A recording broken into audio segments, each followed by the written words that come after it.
Okay, hello and welcome back. I am Justana, your host. We are continuing with Gilded Shadows. Flowchart. So, we did chapters 2 and 3 last week. And if you'll notice, this is different. Last week I picked this option.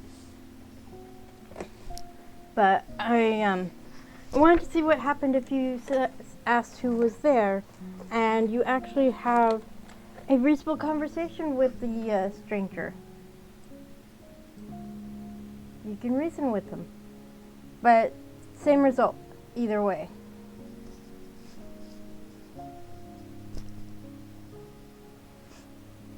So this is actually the key to what the different icons mean. Main story scene, branch scene, romance scenario, which we haven't gotten to, steamy scenario, haven't gotten to, and those will be fade to black.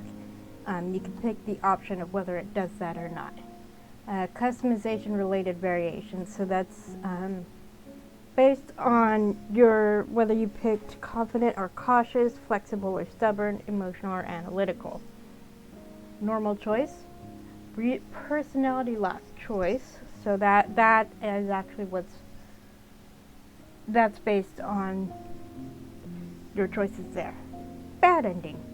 Normal scene or scenario, choice specific scene or scenario. Personality locked choice scene, bad ending choice. Solid outline any color, no additional variations with scene. Broken outline any color, scene scenario contains smaller variations based on previous choices or customization.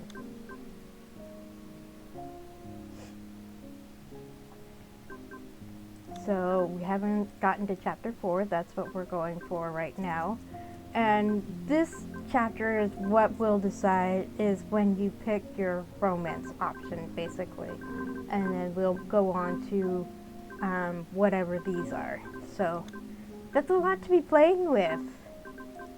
I'm looking forward to exploring all the possibilities. But yeah, all of them have 14 chapters, it looks like.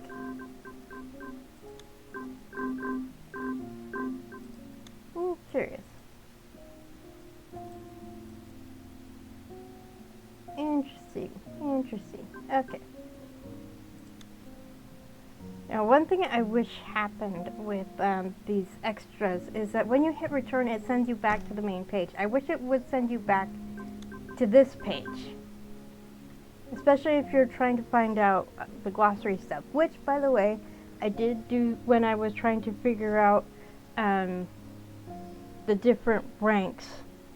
It actually, there's under Esper's, it explains the different ranks and how they're different. So basically, Rook, Knight, and Bishop are all the same range of power on the scale.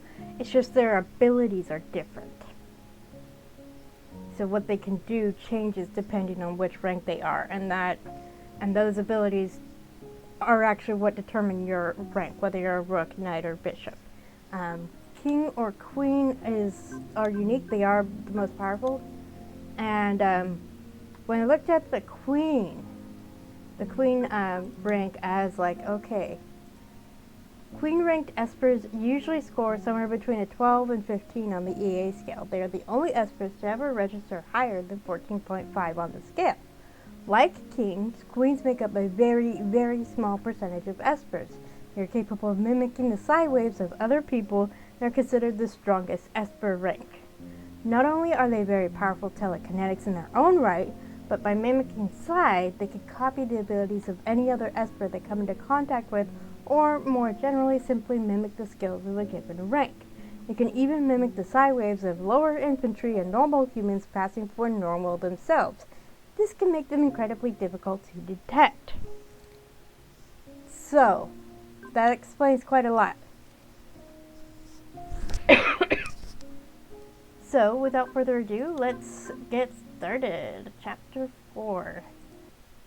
The board is set. Where did I put it? It's in my pocket. I was looking for my phone and I forgot it was still in my pocket. I had to go somewhere. And I was like, let's get it done before I stream. And of course, I don't go anywhere without my phone.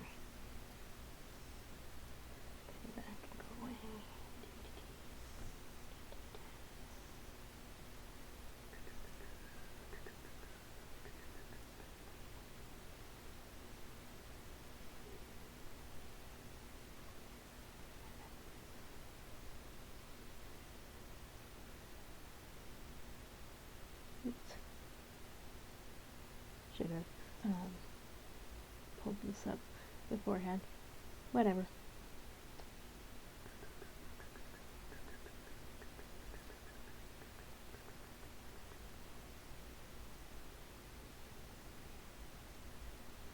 We will continue.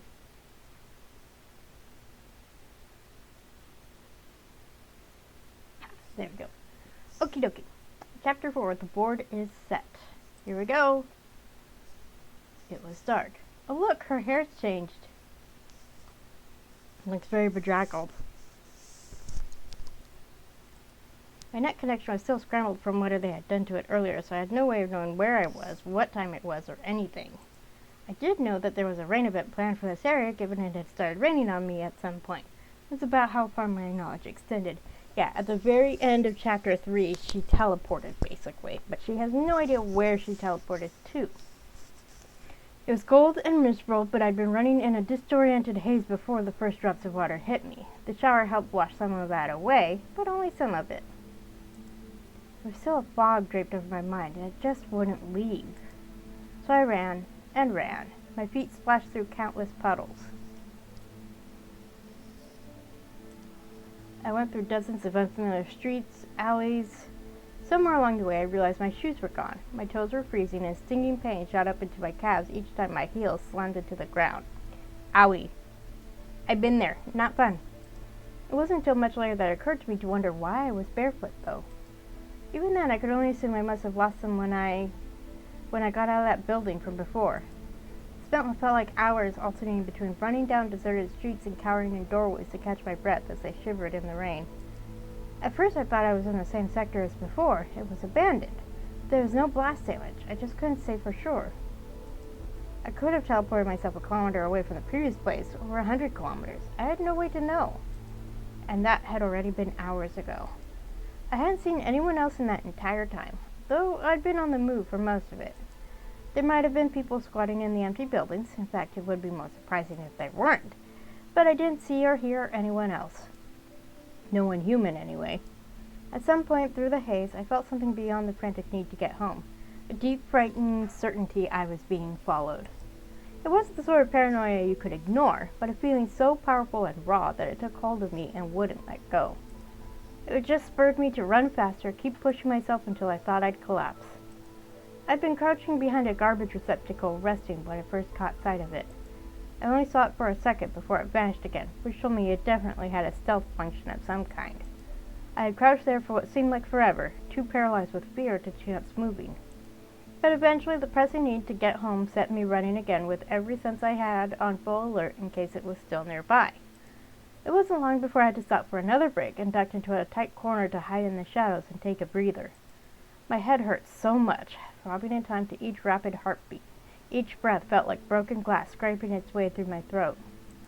My ribs, my feet, my everything, it all hurt. Exhaustion washed over me, causing my head to droop nearly to my knees. Can't sleep. All I wanted to do was curl up somewhere, but I couldn't afford to sleep in the open. I didn't know if the thing after me was programmed to restrain me or just take me out. It was small, too small to be a proper retrieval unit, but the goal might just be to incapacitate me until someone could arrive to pick me up. And there was no reason to think it was the only thing tailing me, even if it was the only one I'd seen so far. The main question was, who sent it? It didn't look like something some two-bit criminal group that caught wind of a new queen would have access to. The whole queen-raked Esper thing. I didn't want to believe it. I hadn't believed it at first. But how else could I explain getting out of that building? Initially, I thought maybe Ari had done it, that he'd somehow teleported me to safety as the building crumbled. But I was the only one who got out. If it had been him, I wasn't sure why he wouldn't have followed me. And queen ranks could mimic the silence of others and reproduce their abilities. I couldn't reject the possibility that I mimicked his skill in a panic. There were implications to that I didn't want to think about, like the fact that if it was true, then even if I made it home, they wouldn't stop pursuing me. Unless I got protection from another group with the strength to keep everyone else away. Endgame. I let out a soft groan. Thinking that far ahead was pointless. I just needed to worry about getting back to a populated area where I could get help. With eyes burning and ears ringing, I forced myself to my feet. If I stayed in one place, that thing would just find me, so I had to keep moving. Even if I couldn't see it with its stealth program activated, I could feel when it was near, like warning lights in my brain telling me there was a threat close by. It was too strong to be a gut instinct, and if I could accept the queen rank theory, then it was best to assume I should listen to that feeling. I glanced up at the dark sky, wondering when the rain would end. It had been off and on for quite some time. If that machine was tracking me by heat signals, then the cooler the environment, the more I'd stand out. I need to stick close to the walls. So I'd avoid the open for a while and try to stay in the alleyways, and hope that was the right decision. When I get home, I'm going to take the hottest shower, then bury myself in my blankets. That sounds about right. I'm going to never leave my apartment again. until I get my test results. That's right, the exam. I had to get back home for that. Didn't have time to worry about Espers. My mind went back to when I told Ari they were wrong about me. Wonder what happened to them. And that woman. Buried alive somewhere? That possibility made my stomach do uncomfortable flip-flops. I didn't like that thought. I paused, a hand resting against the cold wall. They probably got out, right? The little warning light in my brain went off, and that deep feeling of panic and fear hit me again.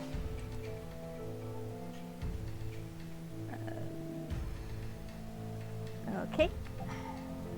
Time to save, because I'm saving it every choice.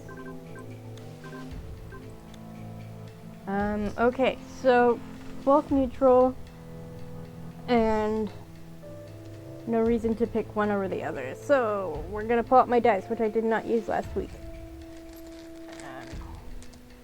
Let's see. Oops. Okay. I have a D4. So 1, 2, 3, 4.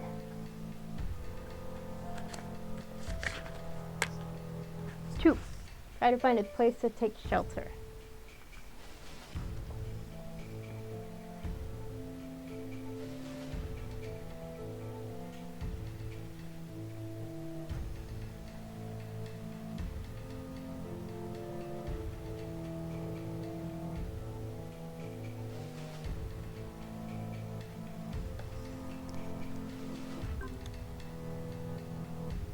Oh, unlock Quill's rent. Do you want to proceed?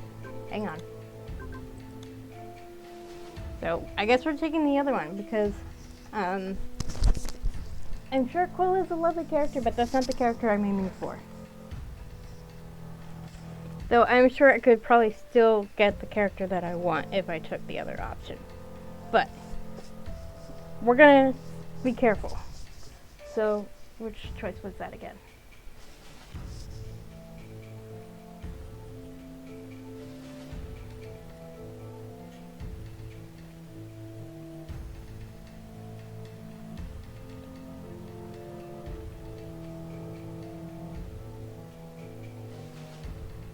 I do appreciate that it had that warning there, though, because it would have locked me into a route I didn't want to do, not this time around. So the developer recommended a specific route to do if you're streaming, but of course I'm not taking that advice, because there's a specific character. There's a reason I waited so long to buy the game, aside from not having the money, but there's a specific character I want to romance first, and I don't care what the dev says. After that, I will probably go in the order they recommend. Blood rushed to my head as I pressed myself against the wall, looking around wildly for a place to hide. That thing was close by again. I could feel it. If I could just somehow replicate that teleport I'd done before, if I could get out of here. I was so tired. I wanted to stop running. If I stayed where I was, it would find me. I had a general sense of where it was somehow. I knew it was coming closer. I would have to make a break for it, and if it heard me and gave chase, I didn't know. I'd have to deal with it then. Clamping my mouth shut to quiet the ragged breaths and doing my best to quiet my steps, I turned and fled silently back the way I came. I don't know how I drummed up the energy to run, but I wouldn't be able to keep it up much longer. Tears squeezed from my eyes, both in frustration and pain. At some point I'd collapse, and when I did, it would be over. I could just find a safe place to rest, just for a few hours. But I couldn't imagine being able to break into a building without being spotted. Part of me wanted to stand my ground, to stop running. But there was no guarantee that it would get me anything but captured, or worse. So with no other goal or direction in mind, I just ran. There were no sounds of pursuit, not that I could hear anyway. I tried to go in as straight a line as I could, heading away from where I had been, and away from that thing. It didn't take long before I reached an area where the alleys broke back out into the streets. I stopped, breathing hard, lungs burning. Being out in the open was unwise, but my only other option was to loop back the way I came. I didn't feel that sense of danger, so I'd have to chance it. I staggered out of the alley at the same time I heard the roar of an engine. Before I could retreat, light flooded the area as a vehicle crested the hill. I held up a hand, letting out a hiss as the lights temporarily blinded me. Oh, I hate when that happens. I whirled around and tried to flail my way back to the alley because there was no reason for anyone else to be in this place. My knees gave out and I went sprawling again. This time, I just couldn't get up. Even as I heard the car come to a stop behind me and someone get out. This is it. It's over. There were rapid footsteps coming towards me. I tried to lift myself up on arms that were not cooperating at all. Holy shit, you okay? Someone tried to help me back to a sitting position. I let out a strangled cry, trying to push them away. Whoa, calm down. I'm not trying to hurt you. You just took a hell of a spill. You okay? I'm fine. Who are you? I managed to get myself upright again and get a good look at the man trying to help me. Ooh, blue hair. Blue's my favorite color. So I'm completely fine with her having the blue top. He looked normal if you discount the blue hair, and he was giving me what I suspected was meant to be a reassuring smile. You look pretty beat up, Butterfly. They didn't give you an easy time of it at all. I knew it. There's no way he was just a random passerby. I asked who you are. The name's Jack Visker, and I know you probably don't trust me. I don't. Fair enough.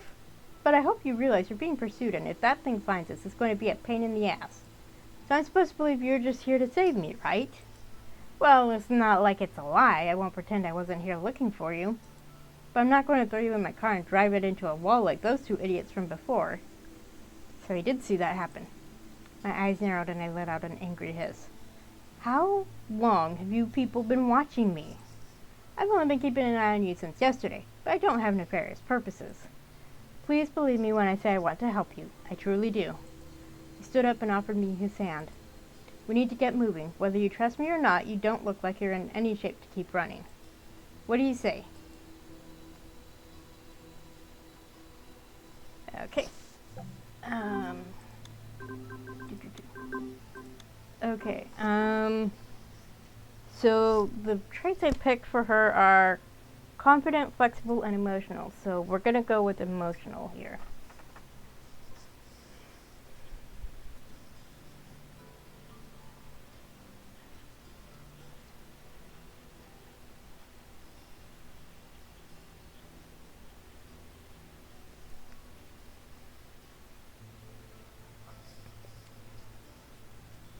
I can write? Really?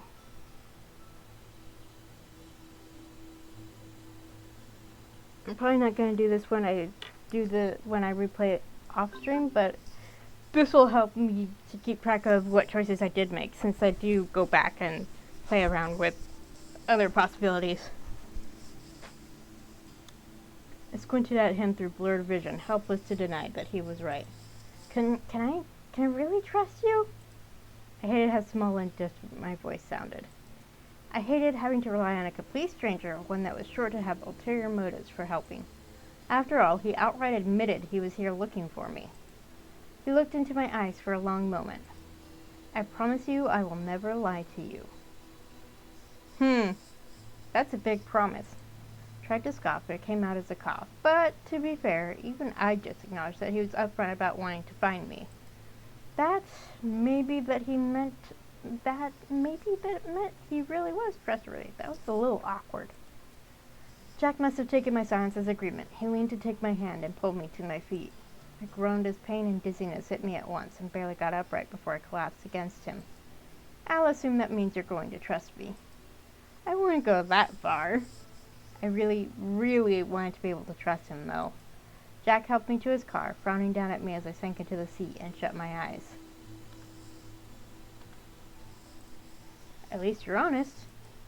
Ugh, I feel terrible. You look it, too. Seems like they put you through hell.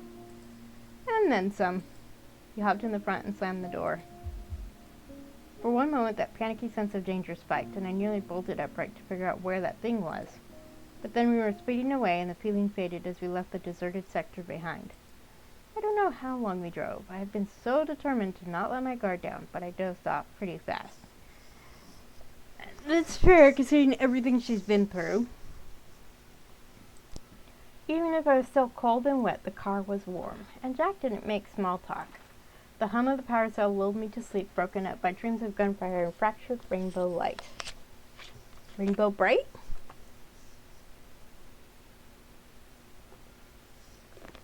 At some point I woke up sort of slouched down in the seat with Jack's coat draped over me.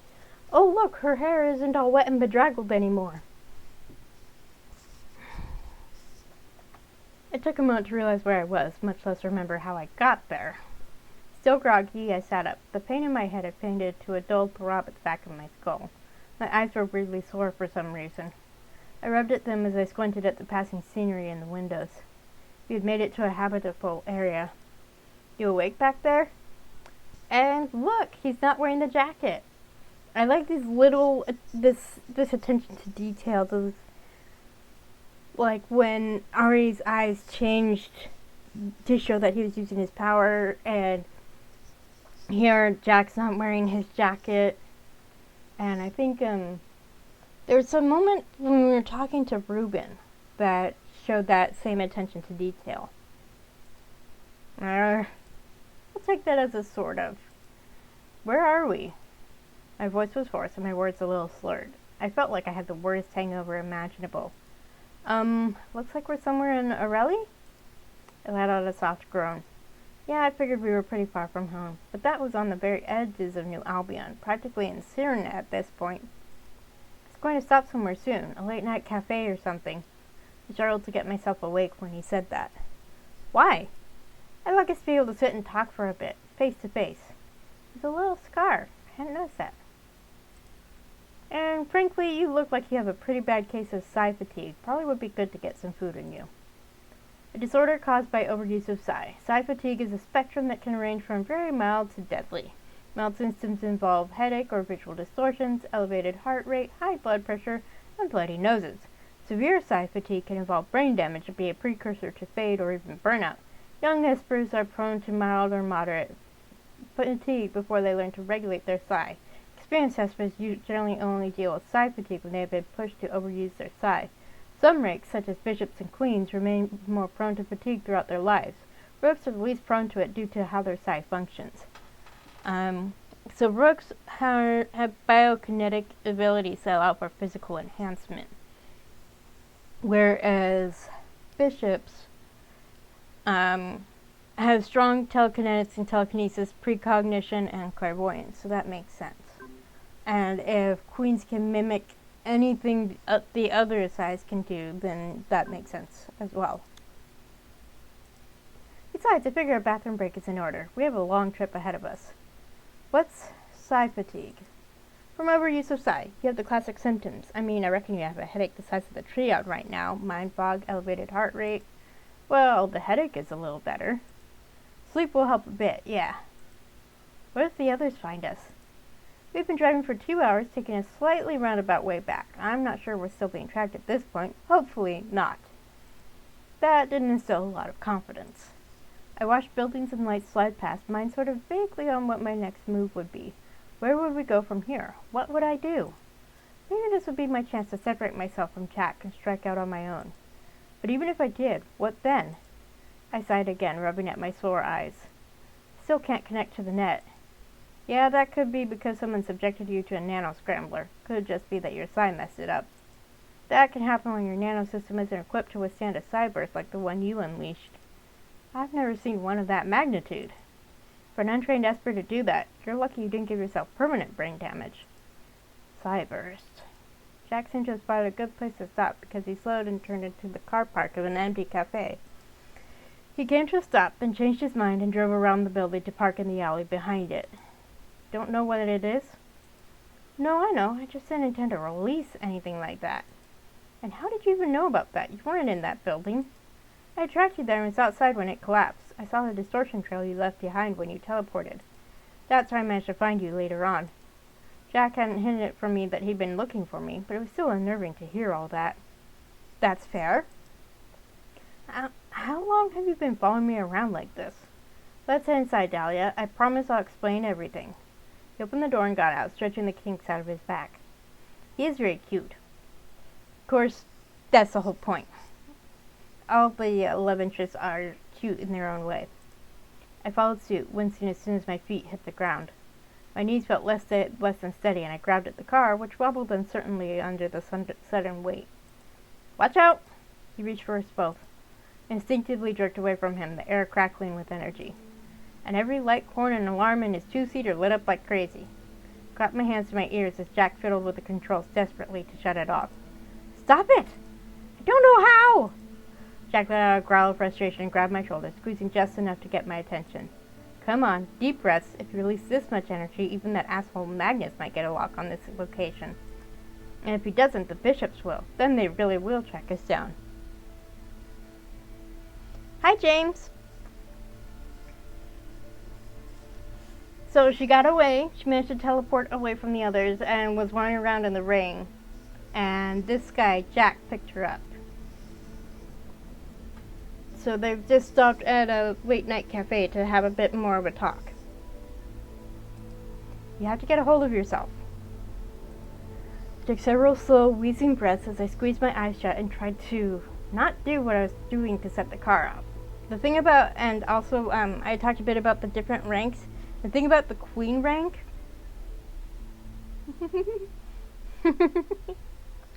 is that they can mimic the psi waves of other ranks and copy others' abilities. So queen ranks can basically hide amongst the population. So that's why she didn't set off any of the tests before. Because she basically managed to mask herself enough that she passed for basically a null. Just enough to be able to use the net.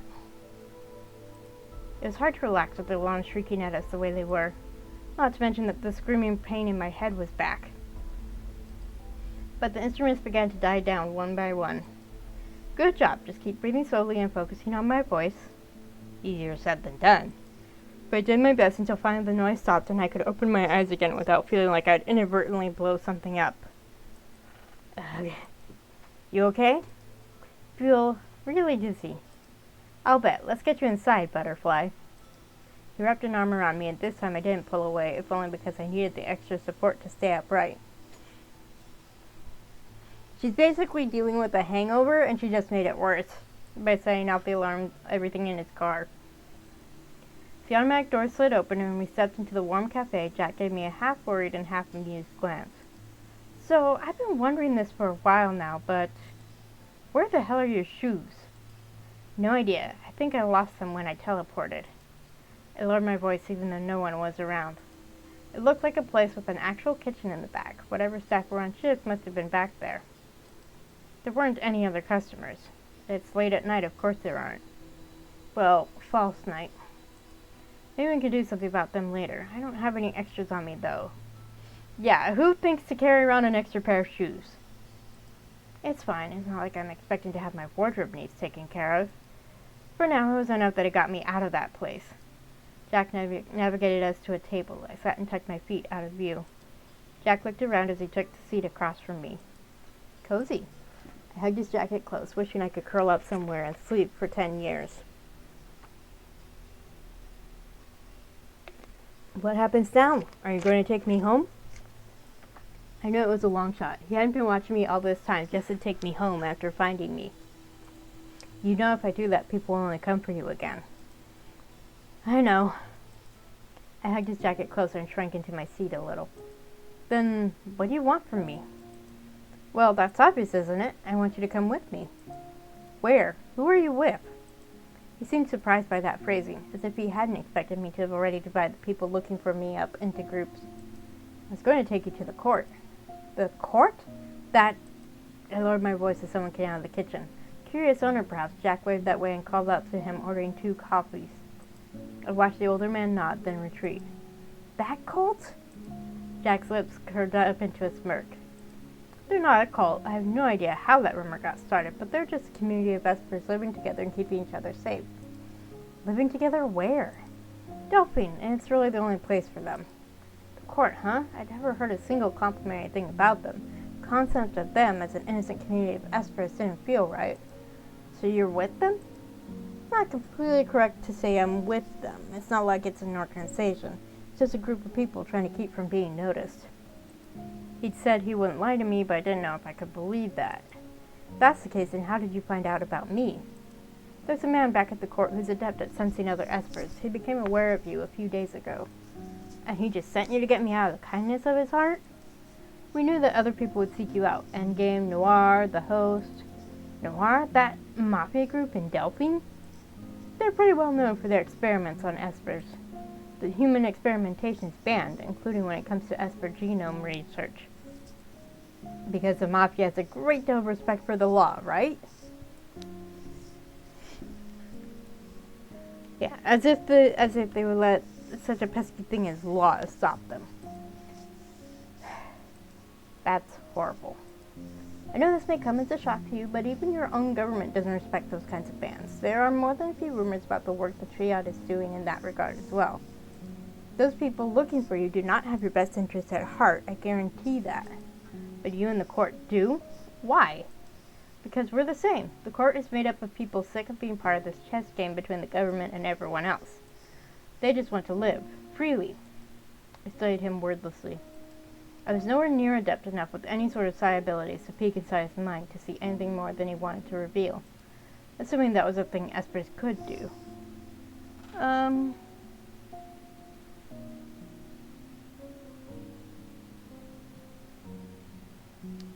Doesn't look like that's something Espers can do in this. I know there are some stories that include Espers where that is a possibility. Like the Witcher, sorcerers can read minds, but as long as you can protect against it. Look, I arrived in Sessolis yesterday and spent a lot of time trying to track you down. I wanted to approach you, reach out, try to explain the situation, and, well, prevent everything that happened today. Thought if we could sit down and talk about it, we could work something out. Trust me, I wasn't planning for you to be grabbed off the street by someone else. Do you know who they were? I know this will be a little tough to believe, but they were from Endgame. Endgame, huh? Was that really true? You don't seem surprised to hear that. I had considered the possibility. I just don't understand why they kidnapped me. First of all, if someone from the court will sit down and talk, why would Endgame yank me off the sidewalk and shove me in a car? They're supposed to protect people. They're basically law enforcement. More like they're just above the law entirely. When it comes to Endgame, I can promise you they're not what people think they are. And there's a lot of things that go on behind closed doors. And in dark alleys, abandoned districts, and sometimes right out in the open. Queen-ranked Esper is rare, and they probably weren't quite counting on as many groups to know about you. Acquiring a new queen in secret would be a pretty significant trump card. You're saying they manhandled me, terrified me, and risked my life for a trump card? That's how things on this side work. You want to stay on top, you need trump cards to do it. But isn't that because they're always trying to keep groups like Crimson and Noir at bay without stepping on the government's toes? And maybe even the court too. Just because I haven't heard of you people doing anything horrible doesn't mean you don't. So you're fine with how they handled this? Of course not. I didn't know. My head was hurting too much to make judgment calls about this right now.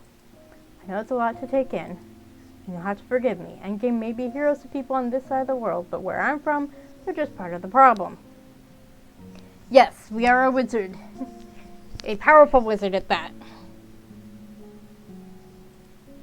When the government is corrupt, maybe it needs its toe stepped on a little. Press my fingertips against the bridge of my nose, squeezing my eyes shut. I didn't know what to believe about any of this. Even if Jack was telling the truth, that didn't mean going with him was the best option. Endgame was still Endgame, and the court was still some weird group off in another country. And if I said I didn't want to go with Jack, would he even let me go? I had no idea. Look, I'm going to step away for a few minutes, go to the restroom. Our coffee should be out soon. He stood and shot me a faint grin as he started away. And the car requires voice authentication to unlock, so don't even think about trying to steal it. Shot him a scowl as he left me at the table and disappeared through the door on the other side of the restaurant. I laid my head on the table and shut my eyes. What was I supposed to do now? How was I supposed to plan my next move? My head was hurting too much to think about it clearly. I just didn't know if I could trust Jack. The whole bit about the court was both confusing and worrying. They didn't have a good reputation, no matter what he said. It's true that Sestolis may not get the entire story when it came to news out of Delphine, but I'd heard nothing good about the court. I couldn't imagine myself becoming part of that group. Besides, I thought that guy from yesterday, from earlier today, was with them. And that made me worry about it even more.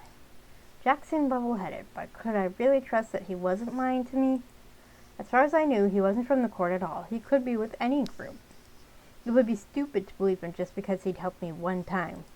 On the other hand, he'd said Caleb and Ari were from Endgame, and I couldn't come up with a single reason to lie about that. Well, maybe make Endgame look bad so I wouldn't try to go to them. What they'd done seemed unconscionable, but maybe they had a reason. Maybe it was to protect me from people like Jack. There is a type of Esper called fairy Espers, and they occur naturally. There are nanobots or whatever on the planet, and most Espers are created from those. But fairy Espers, they're more a spontaneous creation, and their abilities don't fall into the categories that have been established, I guess you could say. And the first chapter, when you run into the guy making that speech, he quotes A Midsummer Night's Dream, and he's talking about Titania. So that's sort of hinting right there that the main character is a queen-ranked Esper. Endgame was a group I knew and could trust. Whatever else was true about them, they helped people. Jack was surely right when he implied there was more to them than what the public knew, but I struggled to believe they were secretly evil. I wouldn't say secretly evil, just pragmatic and willing to do what it takes. Think of tropes linked with fantastical courts. Probably. At any rate, they had an army of Espers. It wasn't like they couldn't take over if they wanted to, yet they strived hard for neutrality. I let out a frustrated groan. Didn't even know where Ari and Caleb were. A slow tingle started in my feet and made its way up my legs. At first I thought it was just because I was finally warming up. But no, my heart started pounding and there was a sudden intense feeling of something approaching. I whirled around, standing up so fast I overturned my chair. Hang on. I feel like... Turn this up a little bit. Turn this up a little bit. But of course there was nothing. This was similar to what had been happening in the abandoned district, but somehow different. There was no real feeling of being threatened, just of something getting closer. Yeah, she was wandering around in this abandoned district in the rain and kept changing direction because she kept getting the feeling that there was something approaching and she didn't want anything to, whatever it was, to catch her. In my mind, I saw a flash of Ari, here, in this cafe, looking down at me. Precognition! And then it was over. The feeling was gone, and I was left trying to figure out what exactly that had been.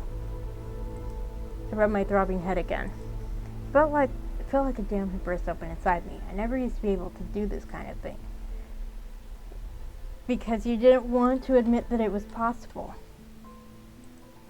Did this mean that those two would find us soon? If that was true, what should I do? Okay, so this is basically the turning point for the different possible romances.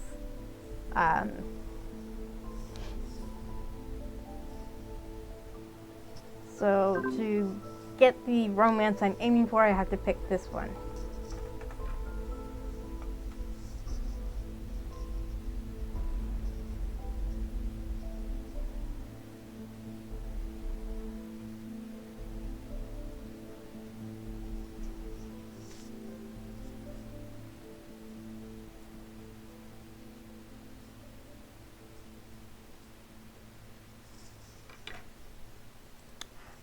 This choice will unlock Ruben's route. Do you want to proceed? Yes.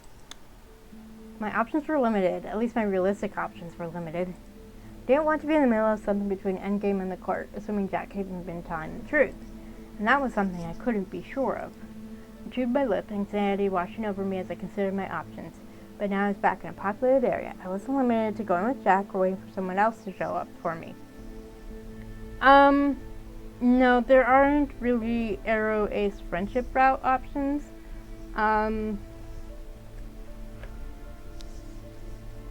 The The whole point is to end up with a romance of some kind.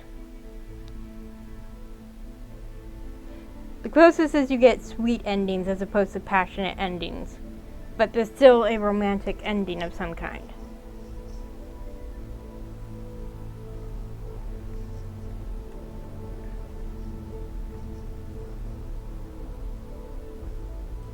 I could try to find help. Part of me was tempted to find the cook and tell him to call the police, but I didn't want to drag a random cafe worker into this. That said, if I had any hope of getting myself out of this situation, I needed to leave now, especially if Ari and Caleb were going to show up soon. Jack said his vehicle was voice locked, so that probably wasn't an option. I couldn't trust my bargaining skills to get me inside the car or get it started. And the main character is always female, and all the romance options are all male.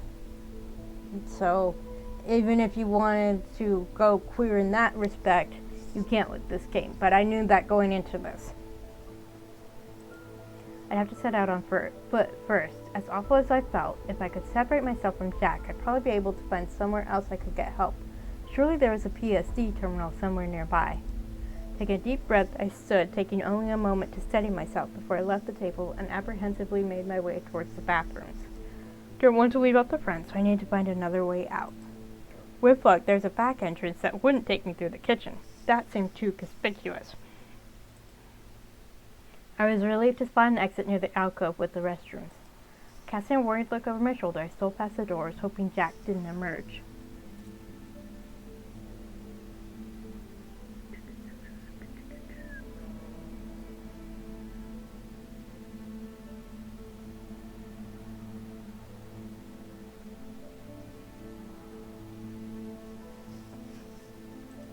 My heart was thundering so hard in my ribcage it was almost painful. My chest was tight and breathing shallow as I finally stepped into the back alley behind the building. It was similar to the ones in New Albion, with hints of the same architecture creeping in. I'd been too distracted on our way in to notice that. The familiarity was a source of comfort and anxiety. It reminded me of home, but stirred doubts I could even go back home at this point. Those doubts grew the further from the cafe I walked. Would it be better to find a place far away to hole up? Some place I wouldn't be found so easily? If I went back, wouldn't they just find me again? Was striking out alone even the right choice? Somewhere behind me, a door slammed open. Jack! It was the first thought in my mind, of course. I wasn't even that far from the cafe, just one alley over. Footsteps sounded loudly in the otherwise quiet night. He was coming directly towards me, as if he knew exactly where I was. Whether he could hear me or sense me, I didn't know. I broke into a run, cursing myself that I hadn't been running all along. I just wanted to reserve energy, but it clearly wasn't the time for that. I made a wild turn into another side alley, knowing I was making too much noise. There was a clatter from above me. I stopped for a split second to glance up, catching only a flash of movement before a low hum filled the air. I realized almost too late that it was the sound of a weapon powering up. I only got the general sense of where it had come from and threw myself against the wall on the same side as what had to be a sniper. The compressed sound wave hit the ground where I had been moments before, sending up a spray of water and bits of stone. I fled the alley, scrambling away from that area, hoping I didn't get shot this time. How had they found me so fast? Stupid, I should never have left the cafe. Now I was trapped. In a place people were after me, trying to kill me, and where I had no one to trust. I should have told that detective the truth when I met him earlier. I should have asked for help then. Dahlia, get down! There was the sound of the weapon again. I squeezed my eyes shut, screaming in frustration and fear. Rueben Kellner's face flashed through my mind, a crystal clear image of him sitting alone reading, an apartment, safe, warm. Help me! The weapon fired and warm air hit me as did stabbing pain in my head. For a split second it felt like I was floating. Gravity took over and I fell. Not far though. I hit something equal parts bony and soft. It let out a startled oof beneath me. I sat there stunned as realization hit me that I teleported again. Barely registered it was happening, and now I was sitting there with my heart feeling like it was about to explode out of my chest. The person under me, who had to be just a son, finally spoke. Dahlia Blumenthal? My eyes flew open and I let out a heavy shuddering breath when I realized who it was. Rueben! I had teleported to him in the instant I thought about him. Oh my god! I threw my arms around him, clinging tightly and sobbing against him, grateful for the stupid abilities for the first time all day. Ruben stiffened in my arms as if unsure how to react. Which is fair. A beautiful woman just basically teleports, appears out of nowhere, lands on top of you, grabs you and starts crying. What do you do? Which was fair enough. A woman materialized out of thin air and landed in his lap. Like I said, if I had been less distraught, I probably could have laughed at the absurdity of teleporting to the lap of a man I barely knew. But there were worse places to be. At the moment, I couldn't laugh. I could just cling to him as if he would throw me in the streets if I let go. Help me. Please. Help me. One of his hands found his weight in my shoulder in the barest hint of a comforting hug. Dahlia, what in the world is going on? Ruben's route. Dun dun dun. Chapter 1. Every piece is a pawn. So, okay, since I picked Ruben as opposed to one of the others that we've met, we don't get the, let's go back to the main menu really quick. We don't get, either of these interludes. So if we pick someone associated with one of these organizations, then we'll get one of the interludes. If we don't, then we jump right to the route. So these are all the potential love interests, romance options, if you will. So we have started on Ruben's. So, we got time, so we'll go ahead and at least start chapter 1.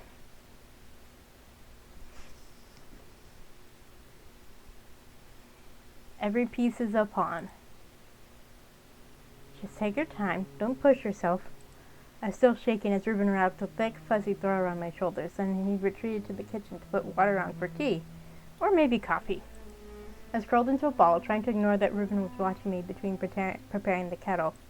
He didn't press me for information yet. He was either a consummate professional or else very kind. Professional, if I judged by the way he took it in stride that someone dropped into his place out of the literal air. But maybe he'd just seen weirder in his line of work. He's a detective who,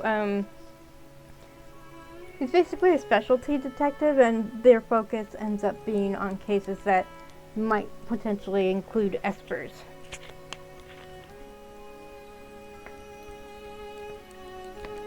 So we talked to Dahlia because she encountered that strange dude who basically attacked her. So I wanted to ask for basically her side of the situation. I let out a soft groan and doubled over, gripping my head as I tried to stave off the agony long enough to explain all this. He hadn't asked yet, but he would. I'm sorry, I don't even know where I am. Is this New Albion? Surprise flickered over Ruben's face as he glanced up at me. It was replaced by a frown before I went back to what he was doing. I live in Cerna, Erida to be specific. I arrived back home a couple of hours ago. Cerna, east of New Albion, so it's not technically not New Albion. Cerna? I ran my fingertips over my brow bone, trying to massage away the pain enough to think. How far was that from where I'd been? I don't want you to push yourself, but... He sighed, staring down at the bench top as he set a heavy mug there. He seemed to be struggling with what to say. If I'm going to help you, I need to know what exactly is going on. I am still trying to piece things together myself.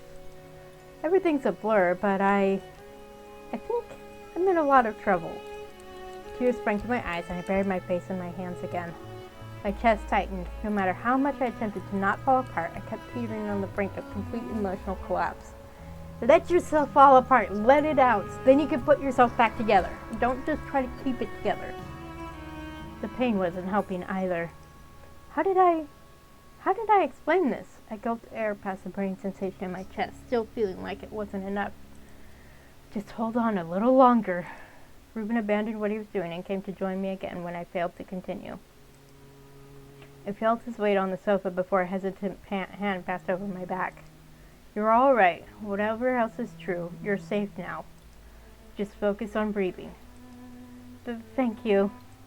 But it was several more minutes before I was able to draw a deep and shaking breath, finally easing the ache in my chest. I clutched the blanket tight, swallowing past the lump to explain what happened. I'm unsure how believable any of this will be. It's been a weird day. I'm not sure what you could throw at me that I struggle to believe at this point. Yeah, I suppose that's fair.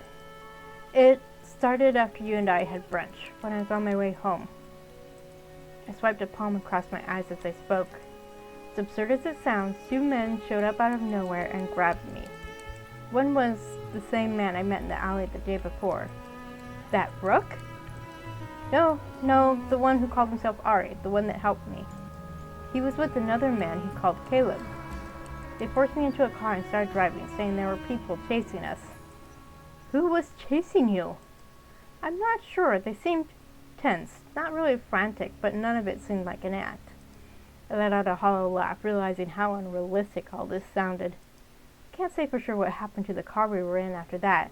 I think they attempted to drive it into a wall. We teleported out of it at the last minute. I'm not sure where we went. It was an abandoned sector. It might have been Sector 01, where those attacks were last year. There was no one else there. We were in some half-overgrown building. Rueben was silent a moment. In Cecilus yesterday, there was a vehicle collision that caused a significant explosion. It seems like the power cell overloaded at the moment of impact, and there were no bodies in the wreckage. He rubbed his lower lip thoughtfully. They said the explosion was to conceal some kind of distortion trail caused by teleportation. They didn't want anyone to know where we went. From that location to Sector 01 is 12 to 15 kilometers. That's a hell of a teleportation range for a night. Sector 01. His eyes went far away for a moment, darting side to side as if he was reading. He might have pulled up some information about it. After all, his connection to the net is fine. It's hers that's scrambled.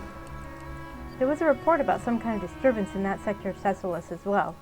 Just a brief, no actual details beyond the fact a building had collapsed and there were signs of some sort of conflict. It was a vivarium complex. That's right. What happened there? What sort of conflict? I was ill from the teleportation, so they were waiting until I recovered, but we were attacked. They said something about other factions following us. Things were chaotic and a lot happened at once. People were shooting, the building was shaking, this other Esper attacked us. Ari and Caleb were trying to protect me, I guess, but they couldn't. I tried to keep my voice steady as I spoke, but the emotion was creeping back in until Rueben set his hand on mine and gave me that same encouraging smile. It was used to this sort of thing, I guess. I stared down at my hands, picking at my nails. I guess I teleported out. I didn't know I could do something like that, but I was so scared and I just wanted to be anywhere else. They thought I was a queen rank. I don't know why, but then I'd done something like that. If that's the case, you must have mimicked that night instinctively when you panicked. Boom, pretty much what I was thinking. I nodded, unable to speak past the painful tightness in my throat. So you teleported here from there? Not exactly. I don't know where I was. Another abandoned place. I was running around there for, I can't say how long. Hours? My nanosystem was scrambled at some point, so I can't say for sure. I think I was being pursued by something, a robot of some kind. I was just running and hiding. I kept having this horrifying feeling that it was going to find me. It was raining and dark, and I didn't know where I was, and Rueben pulled me into a very gentle hug as I started shaking, remembering the helplessness of being hunted as I crouched behind dumpsters to grab a few minutes of rest before moving again when I felt it getting close. It's okay now. It's okay. You got away from it and made it to me. I doubt it can follow you again. I was trying so hard to not lose it, and it was so much more difficult when he's being kind and understanding. Oh God, yes. Somehow, it's worse when they're nice about something than when they're pissed about it. Like, when someone's angry, you can hold on. You can stay calm. But when they're nice, no. Then it starts. Then there go the waterworks. You said it was raining where you were. We hadn't had a rain event in 2 days, so you must have teleported from relatively far away. Somewhere abandoned, but with programmed weather still. After a while, I encountered someone else there. Another pursuer? I don't know. Sort of? He told me his name was Jack. He did say he'd also been following me around or watching me for a couple of days before the others grabbed me. But I don't know if he was one of the ones chasing us before we teleported. Seems like a lot of people were keeping an eye on you. Too many. For real. I've always thought popularity was overrated. Fair, fair. I would rather not be popular. I'm quite happy being anonymous for the most part. I let out a pained laugh. Tell me about it. How did Jack find you in that abandoned district, did he say? I don't remember. I was a mess at that point. But he offered to get me out of there, and I didn't have much choice but to accept. I figured I'd find a way to ditch him later on. Which probably sounds like the smart thing to do. In this kind of situation, it's wise to be careful who you trust. I guess so. I'm unsure how long we drove after that. I was in and out of it due to sight fatigue from what Jack said. When we were near Arelli, we stopped at a cafe, and Jack gave me a little more information. Who knows how much was true. He claimed to be affiliated with the court and said that Ari and Caleb are with Endgame, which on closer inspection might make sense given some of what I overheard. Anyway, I tried to slip away when he left me alone for a few minutes. He chased me, and I think there were others too. There was gunfire, and I panicked again. Just like before, I could only think of getting to a safe place. That's when your image popped into my head, and I don't know, I ended up here. Sorry I fell on you. Rueben let out a soft chuckle, moving a lock of frizzing hair out of my eyes. That isn't something you have to apologize for. Though I'll admit someone materializing out of thin air in my flat is a first, but I'm glad that when you thought of safety, you thought of me. Another thoughtful frown crossed his face. What was it that made you believe Jack might be telling the truth about Endgame? Well, just small things, like at one point Caleb mentioned a tower, that they were getting instructions from there.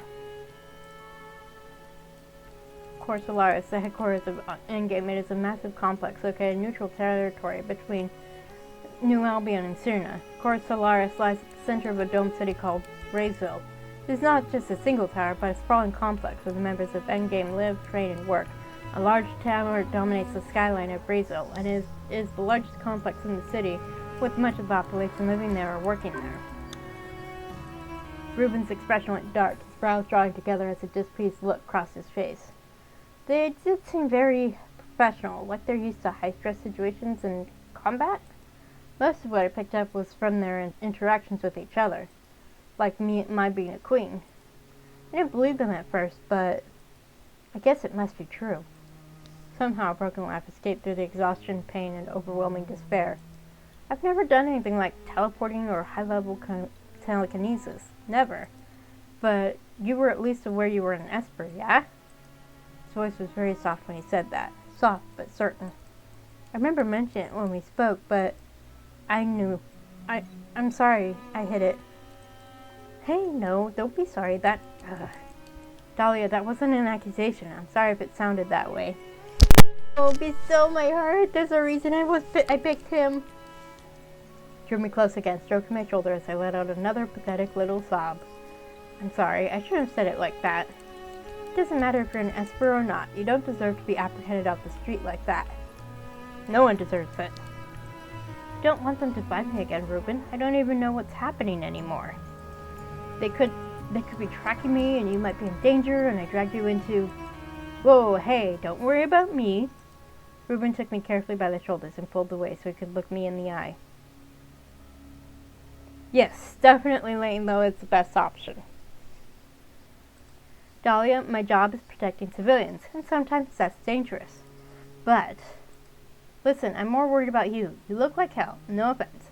Psi fatigue can be serious, especially for an Esper who's just learning about their abilities. Yes. I'd like to get you to a hospital. No. Please. Clutched his shirt, unwilling to go somewhere I couldn't help but feel I'd be an easy target. Okay. You don't seem like you're in any danger right this minute, so we can hold off. But you're going to need medical treatment at some point. Maybe it would be best to get you into a more stable situation first, though. It's lucky Winter and I headed back to Cyrna earlier. Probably better to be here for now than New Albion. Might give us a little time before anyone finds you. What happens now? First, you get some rest. When you're awake, we can talk more. I'll look into the situation, see what I can find out on my own, and we'll go from there. I hesitated because I didn't know what sleep would bring. I didn't know where I would be when I woke up, or who I would be with, but I was so tired, and I just wasn't sure I could. Dahlia, it's okay. I promise you that nothing will happen to you while you're here. You're safe now. I wasn't sure I could trust that, but his voice was so reassuring. Maybe he was Right. I slumped against him, eyes shutting, as every shred of strength helping me hold out against the pain and fatigue evaporated at once. Rueben shifted and, before I could protest, ticked me back as his arm slid under my body. He stood with me curled against him, head flopping against his shoulder. I'm sorry. I'm so sorry about all this. Sorry for just appearing and dumping all this on you. Felt a soft chuckle vibrate through me as he walked from the well-lit living area to what must have been a bedroom. You think I'm the type of man to complain when the sky opens up and drops an intelligent and charming woman in my lap? I would have smiled if I had the energy. He laid me on a soft bed that somehow made me terribly aware of how much my body was aching. There was the rustling of fabric as he pulled the blankets over me. Get some sleep. When you're awake again, we'll talk more. I'll leave the door open in case you need anything. I was already fading when he retreated. Kept drifting off, only to jolt awake again in a panic. But every time I saw I was still at Ruben's place, I fell back into exhaustion-fueled sleep. That dull pulse of pain at the back of my skull was ever present, even in my dreams. Light was filtering into the room when I woke up properly again. Hey, she's wearing a different shirt. My head was still throbbing, but it wasn't as excruciating. Both eyes hurt like someone was squeezing them, though. Relief washed over me when I realized I was in the same bedroom as before. For a while, the sounds of late morning soothed the anxiety to the point the pounding pain subsided somewhat. Cats outside, the low tone of voices, birds. I listened to it all for a long time, but finally I sat up, rubbing my head as I looked around. I ran my hands down the front of the unfamiliar shirt I was wearing, wondering if Ruben had changed my clothes while I was sleeping. That felt out of character for him, and a faint memory tugged at the back of my mind. I had a vague recollection of fumbling through changing at some point. I must have stolen it from his closet when the discomfort of my clothes sticking to me got too uncomfortable. The memory only filtered in fragments, stumbling to the closet, getting stuck in my shirt as I tried to shed it, and falling back into bed with his shirt hanging off me. I staggered to my feet, noting I'd left my clothes strewed on the floor last night. I'm a terrible guest. You were exhausted. Give yourself a break. Jeez.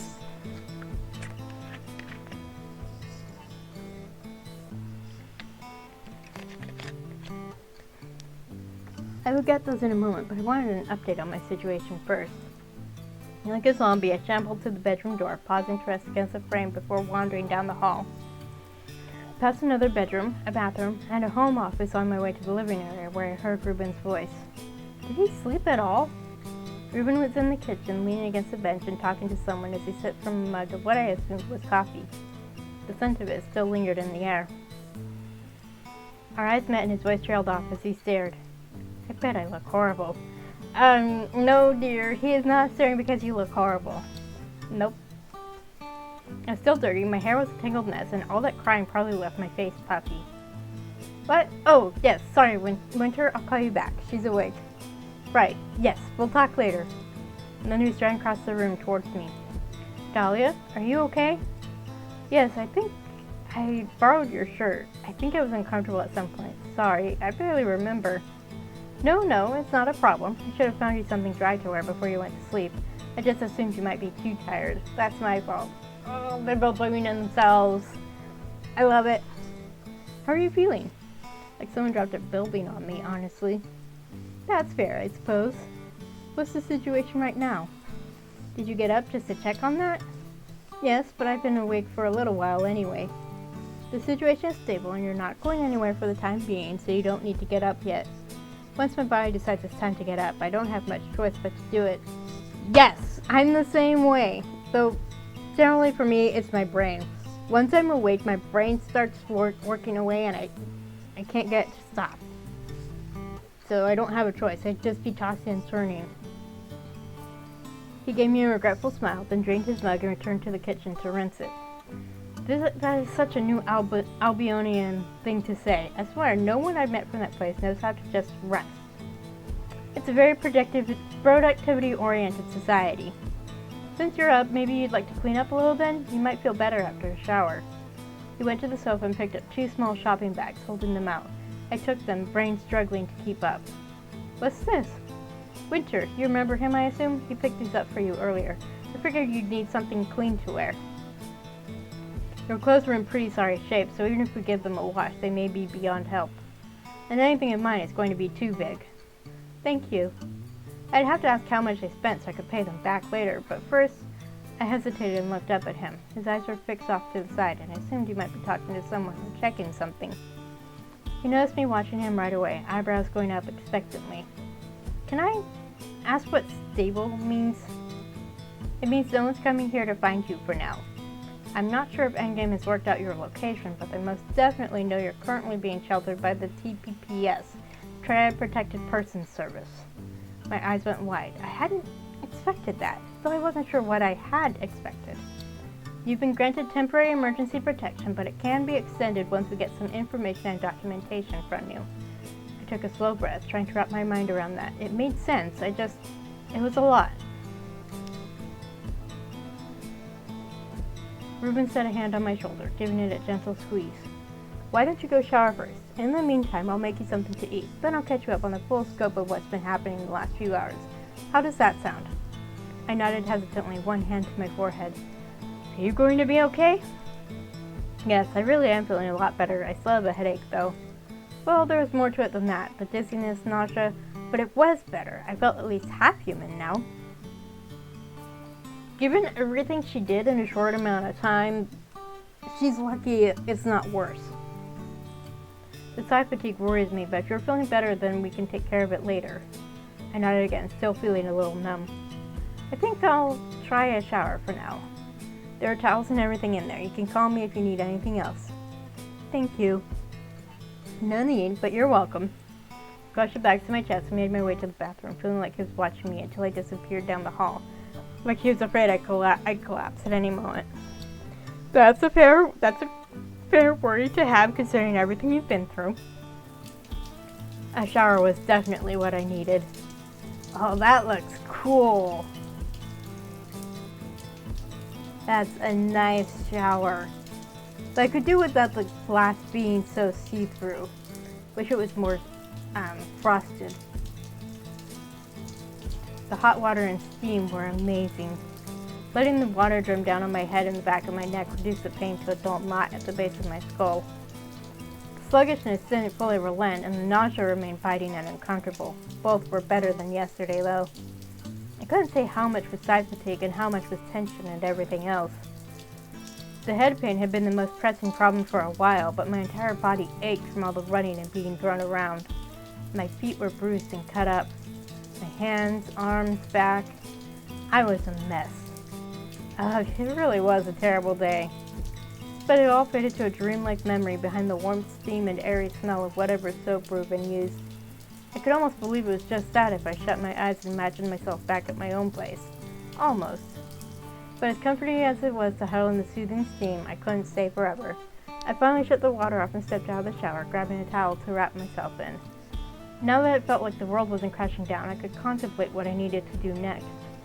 Oh, my nano-system's working again. I didn't realize until I tried to check the time. There was one message saying my groceries have been delivered. Ugh. The delivery was most likely still sitting in the hall going bad, probably the least of my problems, but still annoying. I hoped as I went through the bags Rueben had given me. I would have to thank Winter later. And after what felt like an almost too short time, I headed back into the living room so Rueben could catch me up on my situation. That's a pretty shirt. I like that. My head was not great, but maybe I'd asked for some kind of painkiller. However, things didn't quite turn out as planned, not after Rueben revealed how he had managed to stabilize my situation. There was an entire situation to manage now. Are you sure you're feeling up to doing this right now? I'd rather take care of it now than wait. I gave him an apologetic smile as he made a careful left turn. After hearing everything you told me, I agree it's important to solidify my current situation sooner rather than later if possible. Because Rueben had leaked my story to the press, or at least a modified and carefully curated version of it, one he thought would make everyone pause and carefully consider their next actions. Even Endgame, he said, would hesitate to swoop in again if the press was painting them in a poor light over how they managed apprehending me. He said he had called in a fair few favors with a few investigative journalists he knew to get them to push the story. I wasn't sure how I felt about it yet, but he said that the most important thing would be to get me solidly in protective custody, then figure the rest out. I agreed. I was hoping to get you to a doctor before all this. I refreshed myself on the details of side fatigue while you were resting, and I'm fine, at least for now. At the very least, I'm okay enough to prioritize getting all this stuff sorted. I can tell you are physically feeling better, yes, but let me ask you this. Are you very familiar with side fatigue? This morning, I got the sense you might not be. If I'm being honest, I spent a lot of time trying to avoid anything to do with Espers. On a good day, I could forget I was one. On a bad day, I'd just be terrified that something like this would happen, I guess. Anyway, no, I'm not, to answer your question. I'm no doctor, but I'm aware external stress can worsen the condition. That's why, until now, I've been reluctant to force you into a hospital. If you're stressed, it could cause unconscious use of psi, or even a power surge. That said, if all you had was a mild case of fatigue, you'd be over it by now, and you're not. So you will go to a clinic later, promise me. All right. Later, but first, we were going to be stopping by the field office where he worked. Ruben's office was a little intimidating, surprisingly busy, people talking loudly, brushing past us, or sitting at desks, working. There were large monitors flashing information and news broadcasts as well. I'd never been to a police office before, but it exactly matched my mental image. As we passed several large monitors, one broadcast in particular caught my eye right away. I watched, barely aware that Rueben had continued on. The image on the screen was a mangled car wreck and half-collapsed wall and what I recognized as senseless right away. The anchor was discussing the accident Ari and Caleb orchestrated when they apprehended me, to use Ruben's word. It's been almost nothing but that since Rueben went public with your story this morning. I started glancing back to find Winter Ashton just behind me. He smiled a little. Several networks have picked it up at this point. Rueben said he spun the narrative in my favor, but I'm still not even sure what that means. It's not that difficult to understand when you think about it. You're a young student with an impeccable record, someone in one of Albion's top educational tiers, and you were terrorized by an organization that's supposed to help people, as well as several other less reputable groups. He didn't have to do much spinning, actually. That story seemed to be ignoring some crucial information, though. Even if they wanted to, there's not much negative information the press could dig up on you. Sure, beyond hiding that as an Esper in a place where the law said children like me need to go to Endgame. But I already knew Rueben kept that to himself, and there was no actual evidence I'd known I was an Esper. I was aware, though. I felt a mix of fear and guilt at that. Fear about being asked about it or having it discovered and guilt for hiding it in the first place. Still, it was strange seeing Endgame condemned like that, not when everyone was almost always quick to praise them for being the public's shield. That just means that they're going to be looking at Endgame more closely. And that can only be a good thing. And this whole thing is because of me. Damn it, Rueben, you always cause problems for me. My attention was pulled from the report when one voice carried across the rest of the noise in the room. Across the room, Rueben was being berated by an unfamiliar man. Philip Castillo, our boss. Don't let the temper fool you, though. He barks a lot, but never bites. He took my arm and guided me to where Rueben was, so I wasn't sure I wanted to join that conversation. Do you have any idea how many phone calls I've had to field today about this damn situation? Looks a little like Caleb. I'm not the one responsible for any of this, Phil. I hope you realize that. Yet somehow it managed to fall in your lap because every pain in the ass situation does. Would that pain in the ass situation be me by any chance? I half expected the tirade to refocus on me, but it did not. Philip calmed when he saw me there. You're the person least responsible for this situation, Miss Blumenthal. You're the victim of a possible Esper crime, not the perpetrator of one. The attack on the vivarium of Sector 01, being chased through whatever god-awful place you were in. Potential abduction attempt by an unknown perpetrator from Delphine, avoided by Endgame tripping over their own damn feet to prevent it. It's just that somehow it's always this guy that gets tangled in this crap. Don't take Phil too seriously, Dahlia. He just likes to give me a hard time. And it's not always me. It is literally always you. That's why He paused and put a hand to his ear, then shook his head, gave Rueben a stern look, and disappeared through a nearby door without a word. Another call, I guess. Is the office always this busy? Usually. Come on. My desk is over here. I'll be right back, you two. He disappeared, leaving me to follow Rueben to a messy desk a short distance away. Winter prepared the documentation forms while we were on the way here. He motioned me to a chair in front of which was a small data input device, and he took the one next to it. Listen, Dahlia, there's a lot happening really fast right now regarding your situation, and it's going to be that way for a while. When I decided to go to the press with it, I figured it was the only way to make Endgame step back, but that's going to put a difficult spotlight on you for a while. And we might not be able to fully shield you from it. Honestly, I still don't understand why Endgame would hesitate from a little negative publicity. They're a Goliath. I'm just one person. Oh, they prefer to do their dirty deeds in the shadows and only let the public see them in a good light, like any other big organization. That's true. It might seem strange to you, but Endgame is cautious about their reputation. This time they overstepped, and they know it. As Phil said, they tripped over their own feet. With the story in the public sphere now, that also means they face-planted in front of everyone. They're trying to polish the blame for their actions off on other groups, like Crimson, the Court, which has actually helped.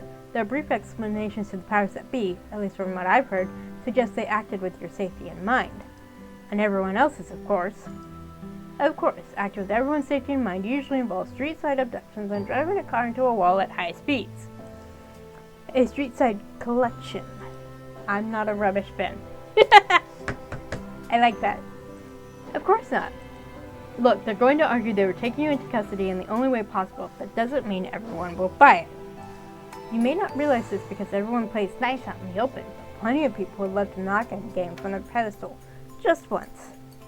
This situation gives them the perfect opportunity, and I knew that would work in our favor. It comes with drawbacks, though. There's a lot of attention on you. Public, political. Political? Well, several Treehouse senators have reached out to us for more information about your situation. I'm sure they want to make a show of speaking against the terrifying ordeal you were put through. But why? There is a particular discourse that has become prevalent even in the few hours since your story started circulating, but it's one that's been building for a while. In some places, maybe not New Albion as much yet, but now, suddenly, what kind of discourse? About Esper policy in general, Endgame's overreach, national security, and Crimson's influence in the Day territories. The rise in F-Class Espers has made some of this a tinderbox already, and you've just become a spark. F-Class Espers are also called fairies.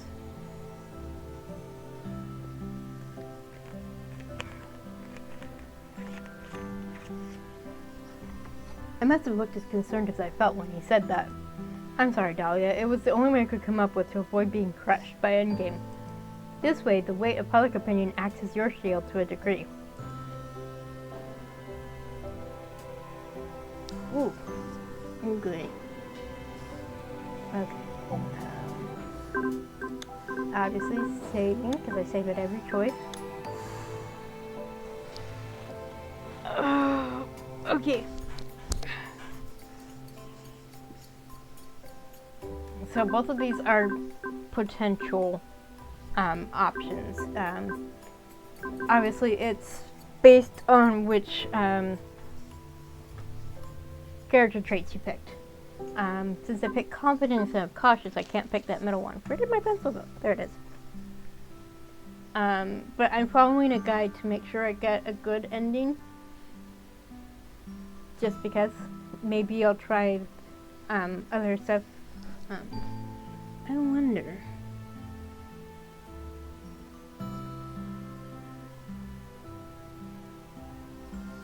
Huh. Interesting. Okay. I'm going to have to try this with the other, obviously I'm going to end up trying this with different combinations as well. But for now, I'm not complaining about it. So, the family one, I may go back and pick that option after the stream, just to see how the conversation goes differently. Because for me, I've grown up with a very good, close-knit family, and losing someone very close to me really hurt. And so family has always been important to me, ever since I was little. So asking about family is definitely key for me. But since I'm trying to follow this guide so I get a good ending, I'm not complaining about it, just trying to get my head around it all. It's a little weird to suddenly be a potential political pawn. Well, that's what they want to make you anyway, or your story. As long as you lie low for now and keep out of the public eye, I'm hoping we can work to get things settled behind the scenes and give you a better standing here. You sound almost used to navigating this sort of thing. I wouldn't say I'm used to it, but we do our fair share of dealing with the media and annoying politicians. And Endgame. Is it really possible to keep Endgame at bay with something like this? Well, I don't know. It's the first time I've tried it. Still, Endgame isn't the paragon of justice they try to present, but they definitely want to be seen that way so people don't question what they do.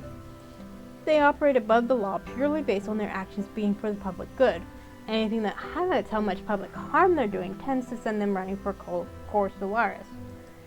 Grabbing students off the street, intentionally damaging public property, instigating a fight in an abandoned sector, putting your life in danger, none of this upholds that whole peacekeeper reputation. They didn't instigate that fight, you know. Can't believe I'm defending them. Maybe not, but they still participated in it, and by doing so, exposed a civilian to a dangerous situation.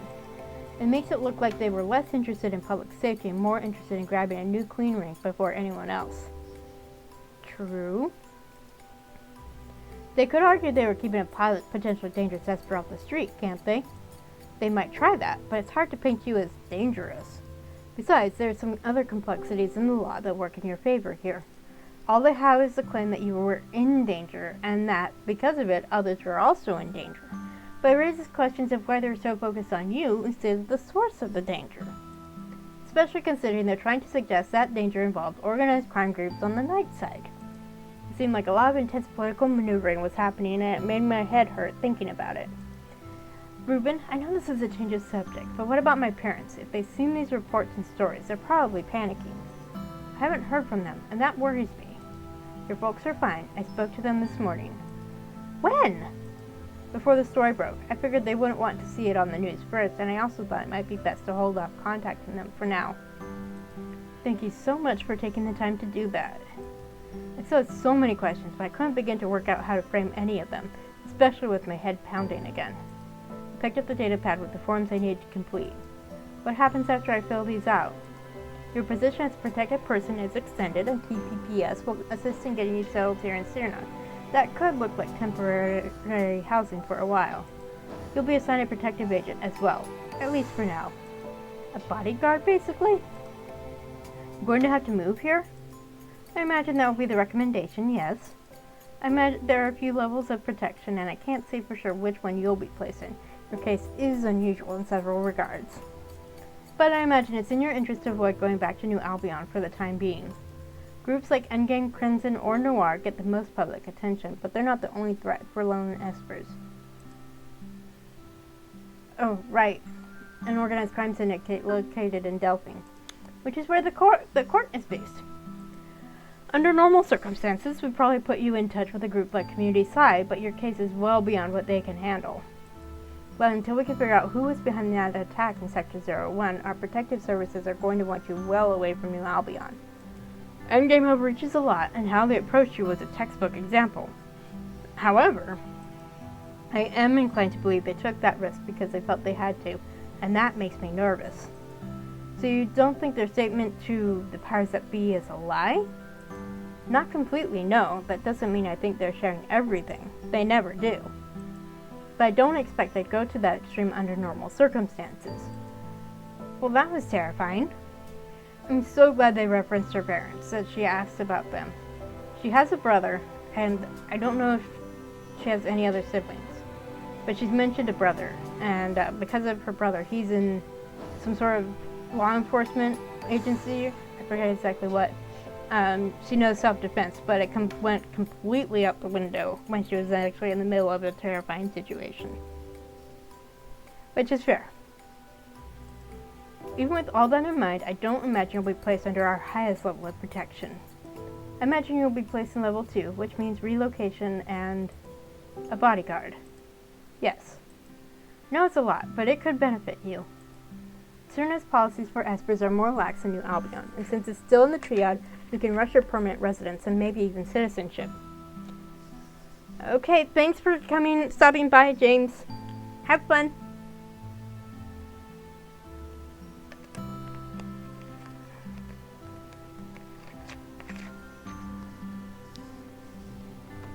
Fairness legislation doesn't require that I join Endgame. No one has laws requiring Espers of a certain rank to join Endgame, especially not adults. That's a common misconception. And given that you had no idea you were an Esper, it's a known fact queen ranks will mimic the sight of those around them unconsciously, even that of normal citizens, so it's understandable that you had no idea. You also threw a positive during your side testing as a child, but then returned negative scores right after. So it's natural everyone would assume it was a false positive and you'd go on with your life. Yes, that does seem very reasonable. I mean, it was not the whole story, but okay. Stick with that. Stick with that. If they don't ask, don't tell them. Pinch the bridge of my nose, trying to keep up. So about this misconception I have about Esper laws? It's a pretty common one, actually. The law requires registration and training for children. Of course, Endgame conveniently has the only large-scale academy for psi training on the planet, so children go to Endgame. But the requirement isn't that specific. Technically, children could get training anywhere, if there were other options. Policies for adults in your situation are even more vague, but it is not law for them to join up. But I thought, that doesn't mean they aren't pressured to, and it doesn't mean they aren't sometimes forced or even manipulated to. And the laws most certainly aren't designed for someone like you. Bear in mind that until recently, it's been uncommon for someone of high rank to escape detection until adulthood, especially in the day territories. The triage slots are focused on low-level Espers because those are the ones we tended to have to worry about. There's no legislation targeting specific ranks, ages, or placement. In general, Espers are required to register and receive appropriate training, and dangerous Espers should be taken into custody by Endgame. What's appropriate training? What does it mean to be dangerous? The law doesn't say. That's typical. So where do you fit in? I rubbed my forehead as I let out a slow breath. This is why I didn't become a lawyer. It was too much to think about it all at once, but that did seem positive for me, though vague legislation could also work against me, I thought. But for now, why don't I just get these forms filled out before my head decides to explode again? Then a doctor. Right, doctor, to verify my head isn't going to explode. To at least get that headache treated. I doubt explosion is a valid concern. Regarding the forms, I think Winter has some parts pre-filled for you, so there's hopefully not too much left. And let's find a room, somewhere quieter. Might be easier on your head if we're not out here in this chaos. I definitely kind of agree with that. Thank you. No problem. And Dahlia, it's going to be fine. I really believe that. Okay.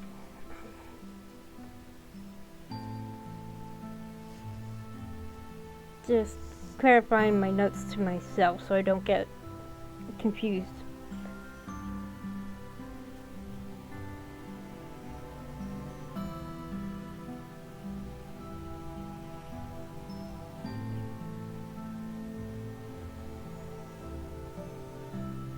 Basically, I just wrote down the options that I picked, but I didn't write down which chapters they were from, so I'm doing that now before I get too much further so that I can keep track.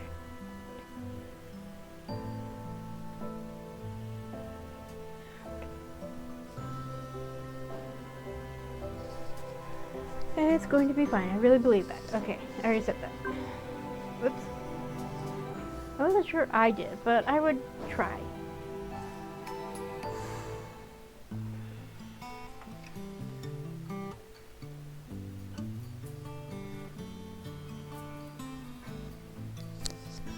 Now it sounds scary, but she said the fork neuron therapy would work as long as you keep up with the appointments. She said I had brain damage. She also said that because you didn't have a sustained power surge like many looking Espers, it wasn't as bad as it could have been. So we just skipped past filling out forms and visiting the doctor. So I'm only lightly brain damaged instead of substantially brain damaged. What a relief. I curled around a sofa pillow, still sulking about the results of that doctor visit. I was relieved I didn't have to be admitted, and was pleased the pain medication alleviated the headache. I wasn't pleased about having an actual brain injury, even if it was isolated to the thorax system, which, I've looked at this before, is the system that controls the psionic ability. That is lucky. How do you think it would go if I tried to sue Endgame for giving me brain damage? I think you would probably lose, though many people would find that lawsuit satisfying. Here, you need to eat something. We'll have a proper meal later, but for now you should eat this. I took the plate with the toasted bagel sandwich, stomach silently protesting that over the last 20 hours, all I'd had was a small pastry at Ruben's office earlier. Okay, I'm gonna be right back. Need to take a quick break. I will be back.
Okay, I'm back.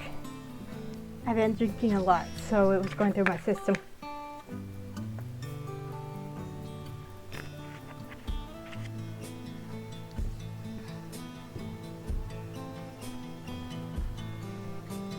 You look exhausted, so I want you to get some rest after this. I will. I felt a little existential nagging. Somehow it didn't surprise me that he hovered like that. He's a protector, of course he's gonna hover. Rueben, I want to thank you again. I know it's your job, but I don't think you have to go as far as all this for a job. He flushed and looked away as he returned to the kitchen for our tea. Well, what else was I supposed to do with someone who needed help? Job or not, I couldn't ignore you. Maybe, I thought, but he could have dumped me elsewhere, some sort of hotel with bodyguards or something. Instead, I was staying at his place where I was more comfortable and felt safer. Being with someone that was trustworthy, that was on my side, that meant a lot. Do you know how long it will take for the forms for the TPPS to be processed? Given the nature of your case, they may be rushed through, otherwise a couple of weeks. Temporary status will hold out until then. It's also complex. It makes me wonder how difficult things are for people who aren't fortunate to have a case of this nature. Having connections helps in most walks of life, Dahlia. And having a high-profile case comes with pros and cons. You join me on the sofa, setting our cups down on the table. I hope you realize that as many people as there are who sympathize with your case, there will be people who think you should be in Endgame's custody as well. The whole dangerous Esper thing? Some people believe all Espers are dangerous, and that should supersede the otherwise nebulous laws. That doesn't seem quite fair. No, but the law only indicates a clear and present danger, and what that looks like is up to interpretation. I guess Endgame usually gets to interpret it. Usually, I guess they do. But often that's because the public isn't aware they're doing it. This time, they know. People are going to be debating your case for a while. That's going to be stressful. And if Endgame thinks the public is on their side, I won't sugarcoat it. If Endgame thinks they can force the issue, they will. But the more people talk about it, the more they'll learn the law doesn't say what so many assume it does. Which is that the only adult Espers Endgame is permitted to apprehend are those that are in danger. That are a danger. To themselves and others. What does it mean to be a danger? That was the relevant question to me. Outside of the clear and present danger clause, you should fall into the registration and appropriate training clause. Training for children is detailed in a more specific way, but it's assumed adults have more control of their abilities. How does a vague policy like this one get misconstrued as settled law? The same way any misconception proliferates, the majority don't need to know the details, so they accept half-true information without looking into it. Besides, Endgame's chokehold on the Esper community dates back to its creation, and the laws are vague enough they can force the issue much of the time. The fact that there's a natural pipeline from their academy to the organization just cements the idea for people. And it's been like that for decades, centuries. Endgame set up the first Esper Academy on the planet, and everyone was all too eager to send young Espers there for training for everyone's safety. The longer that persisted, the more it was cemented into society that Endgame is the destination. It's difficult to believe that in all this time, no one else has stepped up and offered alternatives. It's not so hard to believe when you think about it. Endgame was already a colossus by the time anyone else was even able to try. Remember, they showed up when the world was in shambles after the Civil War. Yeah, that was pretty much my thinking, is that there isn't another possibility, because by the time anyone else wanted to try, Endgame was too big and powerful for anyone to really challenge them.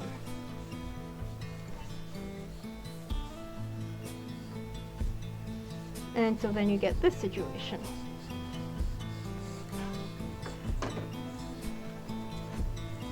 At that time, no one else could even imagine something like an Esper Academy, and by the time things were rebuilt enough, there was no realistic way to compete.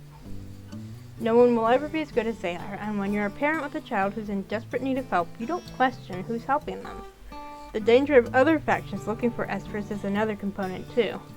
Endgame keeps kids safe, so they go off to learn to control their abilities, and when they graduate, straight to the Endgame forces.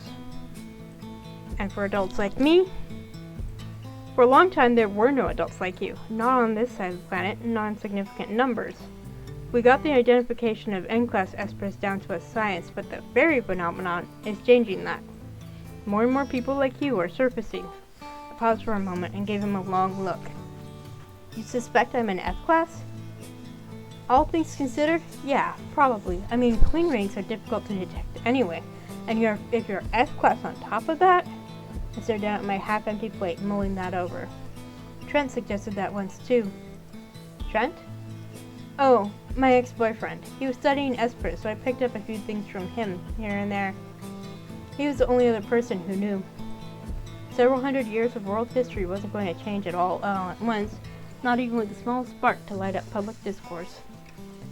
I wasn't sure what that meant for me. Is that why people are so eager to make a public show of disapproval at Endgame? Irritation at their monopoly? For some, that's about how deep it goes. For others, it's different. Discourse isn't really new, and public opinion has been quietly shifting on Espers for a while now. But yeah, many people in the UTG question if it's wise to allow Endgame to maintain their monopoly. Not that people want government funding for Esper academies either. I think there's growing discomfort with labeling Esper as a danger just for existing. Something I agree with, by the way. Maybe that explained his willingness to help me. But it's no secret public safety officers are unequipped to deal with Esper criminals, even special investigations. Well, that might be a topic for another time. Point is that there will be mixed opinions about your situation. But for now, there's just a lot of talk and red tape to deal with. Everyone's opinions can wait.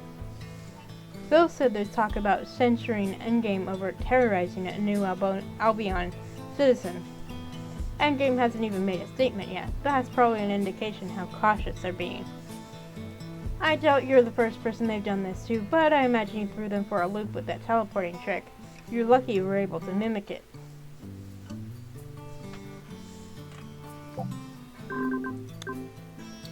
And of course, saving. At least something lucky happened yesterday.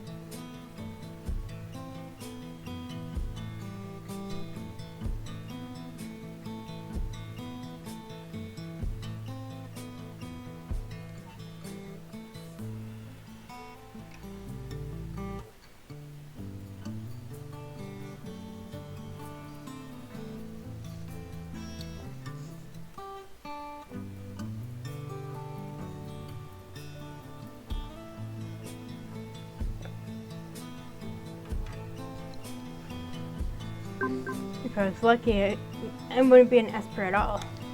At least something lucky happened yesterday. Finished with my plate and was going to return it to the kitchen, but Rueben held his hand out for it. Normally I might have protested, but I was already tired and the soreness was returning. I handed it over without argument. If I hadn't ended up here, I wonder what would have happened. I imagine they would have caught up to you, or someone other than Jack would have, I suppose. I'd likely realized something was amiss the next time I reached out to you regarding the New Albion case. We came back to Cerna, but we're heading back to New Albion to follow up in a few days. We only even had a look at the case as a favor since we happened to be there on another errand and their field office was busy. I guess that's another lucky thing that happened. I guess so. Oh, that was Dahlia that said that. I guess so. If you had vanished when I tried to follow up, I'd probably have noticed your records were scoured, as I'm sure they would have been. And then I wouldn't have found anything else most likely. At some point you'd show up in Endgame like so many others, and by then it would have been too late. The law may not require it, but as long as you don't question going there when they drag you in, once you're there, I know it's tough to get out. But none of that's a concern for you right now. All you have to worry about is resting and recovering. I'm not sure how long it'll be before they find you a place to stay. I reckon it'll depend on who they assign to watch over you. Are you okay with me being here until then? I'm sure it's inconvenient. Don't worry about that, okay? Listen, you look worn out. Why don't you go try to get some sleep? Where will you sleep? I know I'm taking over your room. We'll get the sleeping situation sorted out later. Just go lie down for now. Are you sure? Just rest for now, okay? I said we'd sort it later. I was flagging for sure, even though I hadn't done much all day. You're recovering!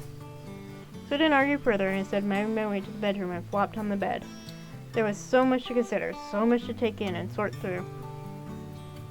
But I was asleep before I could even pretend to attempt it. It would have to be for later. Much, much later.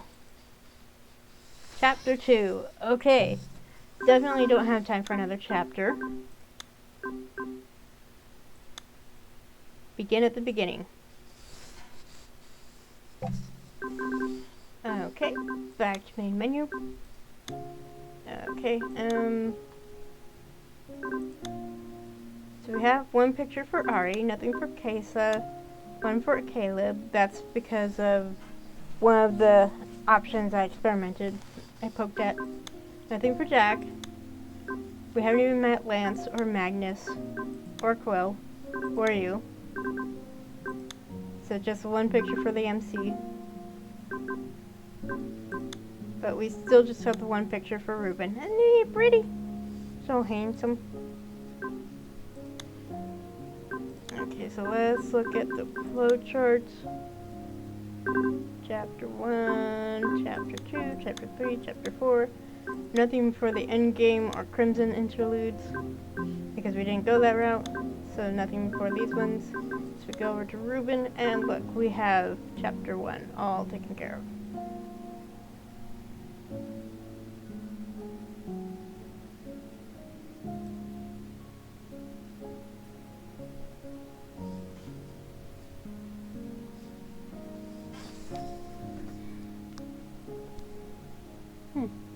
I'm just looking at these other options that are kind of dim.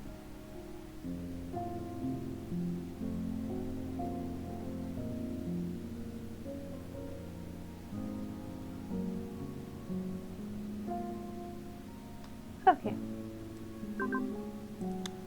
Alright, so that's it for this week. We will pick this up next week with Chapter 2. I don't know if we're going to go through these as quickly. It depends on how long the chapters are.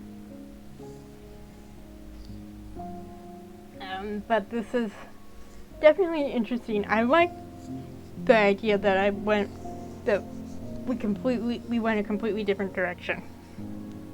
Now, I will say that the dev recommended picking if you're streamers and LPers who are considering playing only a single route may find it more interesting to start with Caleb or Quill. And of course, I did not.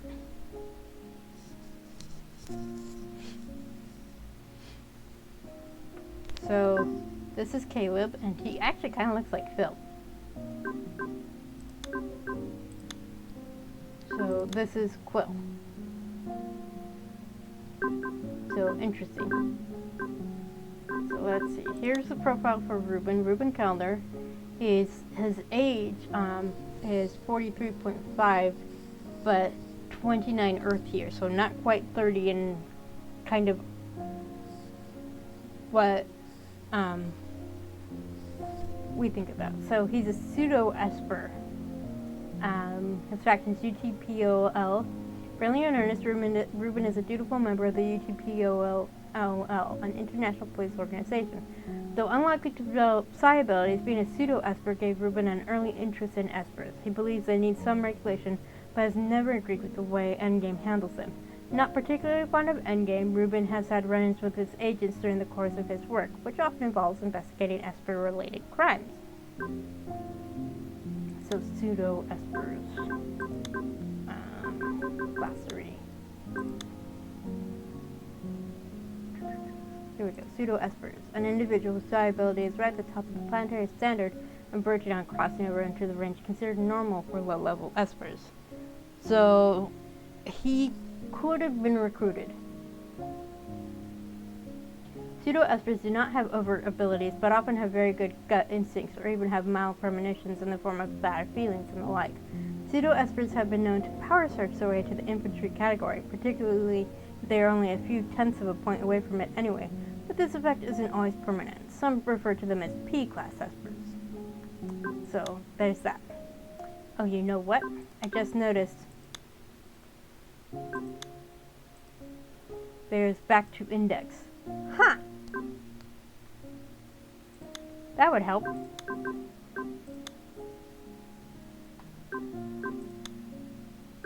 So this means there's 11 potential CGs for Ari alone. So let's see how many for Rueben. So this is 9. So 10.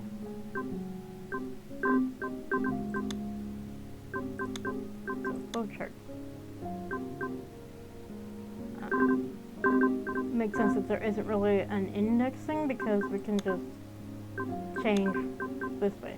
Okay, that makes it a little easier. I don't know why I didn't even pick up on the extras. So profiles, same thing. You can just switch here, so there's no point to having a return to indexing. I don't know why I didn't pick up on that before. Anyway, that's just me being silly. So yeah, I'll be back next week, hopefully. That's my plan.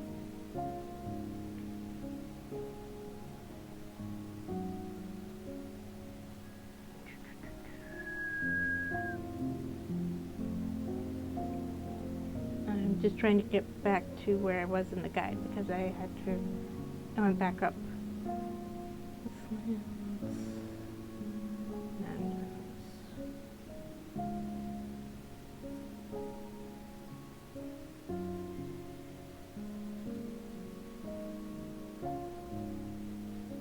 There we go. That's what I'm looking for. Okay. Alright, so I hope you all have a good day. Next week is Easter, but I don't really celebrate it.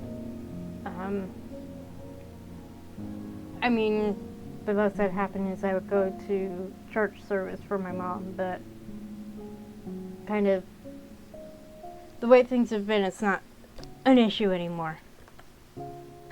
So I hope you all have a great week. And see you next time. Thank you for watching. Please like, share, comment, subscribe, all that fun stuff if you're watching on YouTube. Bye!